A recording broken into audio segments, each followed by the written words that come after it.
시청자 여러분 안녕하세요. 별별 이야기의 한경진입니다. 지난 7일 영국 BBC 뉴스를 통해서 사진 하나가 공개됐는데요. 그 사진은 세계 최대의 전파 망원경 네트워크인 알마가 포착한 초신성 잔해의 모습이었습니다. 이 초신성 잔해를 먼지의 기원이라고 한다고 하는데요. 그 의미는 무엇일까요? 오늘도 우리들의 궁금증을 해결해 주실 이태영 교수님과 함께 이야기를 나눠보도록 하겠습니다. 안녕하세요. 네, 안녕하십니까. 먼지 하면 요새 굉장히 네, 그죠? 미세먼지 때문에 사람들이 참 네, 예민하죠. 예민한데요. 이 먼지는 미세먼지처럼 우리한테 나쁜 영향을 주는 먼지가 아니라 네. 생명체의 기원이 되고 또 네. 지구 같은 행성의 기원이 됐던 우주 먼지를 뜻하는 거예요. 네. 우주가 빅뱅이라고 들어보셨죠? 빅뱅 초기에는 먼지가 없었습니다. 근데 이 먼지가 어디서 왔을까? 그 먼지에 대한 기원이거든요. 네. 초신성이 폭발하면서 초신성 속에서 만들어진 먼지들이 우주에 퍼져나가고 그것이 이제 모여서 다시 또 이제 지구와 같은 행성을 만들고 거기에 네. 생명체가 나타나는 거거든요. 근데 이제 이렇게 막연하게 초신성이 우주에 있는 먼지를 분출할 것이다. 라는 건 우리가 알고 있었지만 네. 그 생생하게 분출되는 모습을 포착한 적이 없어요. 네. 그 이유는 뭐냐 하면 우리 은하계 내에서는 한 1000년에 한 번꼴로 1000년에 한 3번꼴로 초신성이 폭발합니다. 네. 그러니까 한 300~400년에 한 번 정도 터지는 거잖아요. 우리가 이제 망원경을 갖고 우주를 정확히 관측하고 특히 이제 전파 망원경이라든가 이런 것이 만들어진 다음에는 폭발한 적이 없습니다. 네. 보통 초신성이 폭발하면 멀리 있는 몇억 광년, 몇십억 광년 그렇게 먼 곳이니까 자세하게 볼 수가 없잖아요. 그러니까요. 예, 근데 이번에 이제 이 1987A라고 해가지고 1987년에 폭발한 건데 아주 가까운 곳입니다. 우리 은하는 아니지만 우리 은하의 위성 은하인 약 한 17만 광년 떨어져 있는 대마젤란 은하에서 폭발이 있었거든요. 네. 거기에서 그러니까 굉장히 가까운 거리죠. 사실 우주로 치면 네. 그곳에 갔다가 과거에는 이제 그 허블 우주 망원경 같은 걸로만 봤는데 그거를 볼 때보다 이번에 그 칠레에 있는 이 알마라고 하는 전파 망원경 네. 이게 이제 6m짜리하고 12m짜리 망원경 66대를 이용해가지고 약 직경 16km짜리 거대한 전파 망원경 네트워크를 만든 거예요.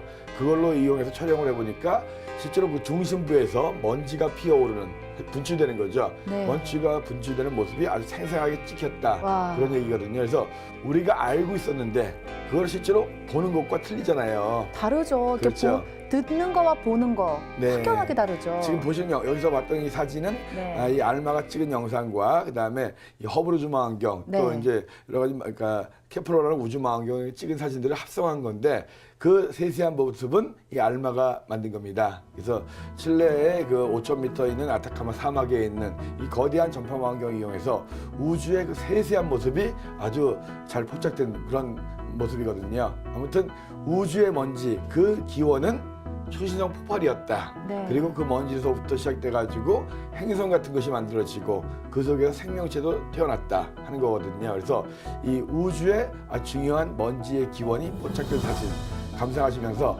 여러분들도 저나 우리 경진 씨도 네. 저런 폭발에서 나온 먼지로서 만들어진 거예요. 네. 우리의 기원입니다. 네, 그러니까 이번에 알마가 그 초신성 폭발하면서 발생하는 그 먼지에 분출되는 모습을 생생하게 포착했다는 네네. 말씀이신 거죠? 네, 그렇습니다. 네, 알겠습니다. 자, 그럼 지난 한 주에는 어떤 일이 일어났을까요? 별별 뉴스 시작하겠습니다. 지난 2004년 해성 탐사를 위해 발사됐던 로제타 우주선이 그 탐사 실현을 위한 기지개를 켜고 있습니다. 사이언스 데일리는 로제타 탐사선의 해성 착륙이 올해 가장 주목되는 우주 탐사 이벤트 중 하나가 될 것이라고 예상했습니다.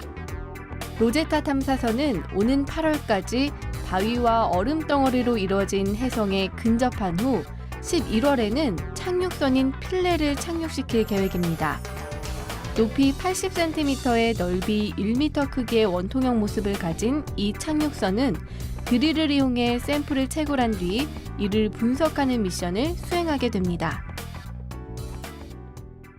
빠르게 움직이는 해성에 착륙할 로제타 탐사선이 오는 11월에 착륙을 시도하기 위해서 준비 작업에 들어갔다고 합니다. 로제타는 어떤 탐사선이고 어떤 방식으로 탐사가 이루어지게 될까요?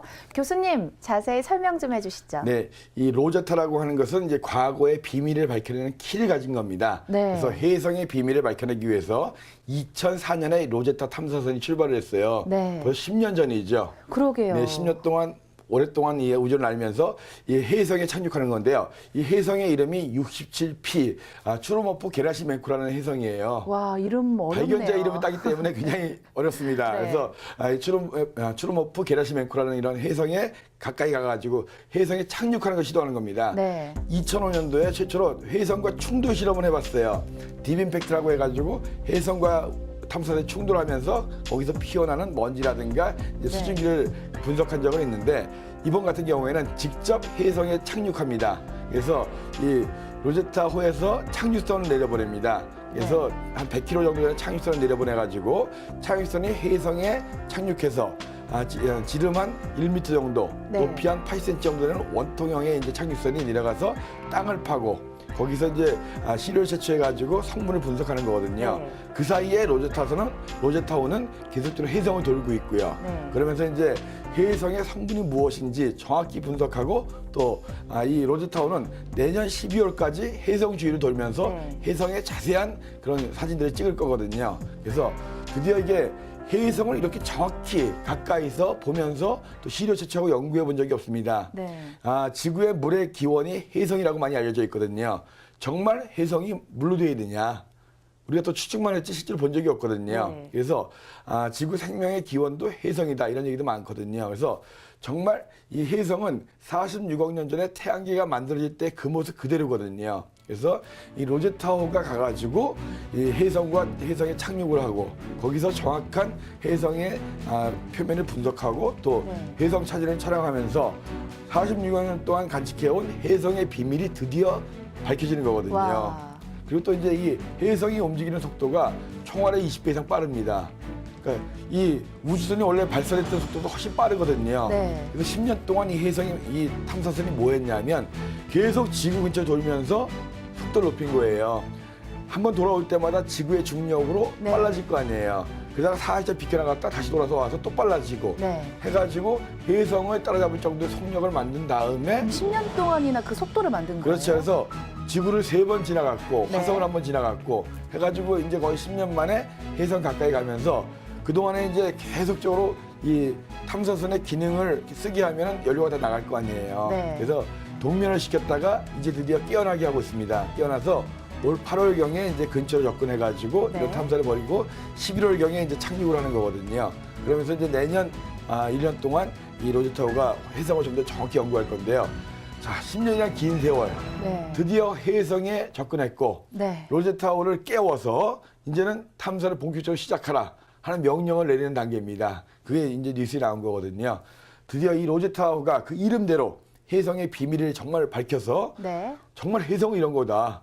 그리고 이 혜성에서부터 지구의 물이라든가 여러 가지가 시작됐다 하는 것이 꼭 밝혀지길 바라겠습니다. 네, 그러니까 정말 10년 동안 속도를 만들기 위해서 오랫동안 기다려왔잖아요. 그렇죠. 이번에 오는 11월에 꼭 로제타가 혜성에 착륙을 해서 혜성의 성분을 분석해서 혜성에 대한 모든 것, 그 수수께끼가 잘 풀렸으면 좋겠습니다. 네네. 네, 별별 뉴스에서 다음 시간에 전해드릴 새로운 소식도 기대해 주세요.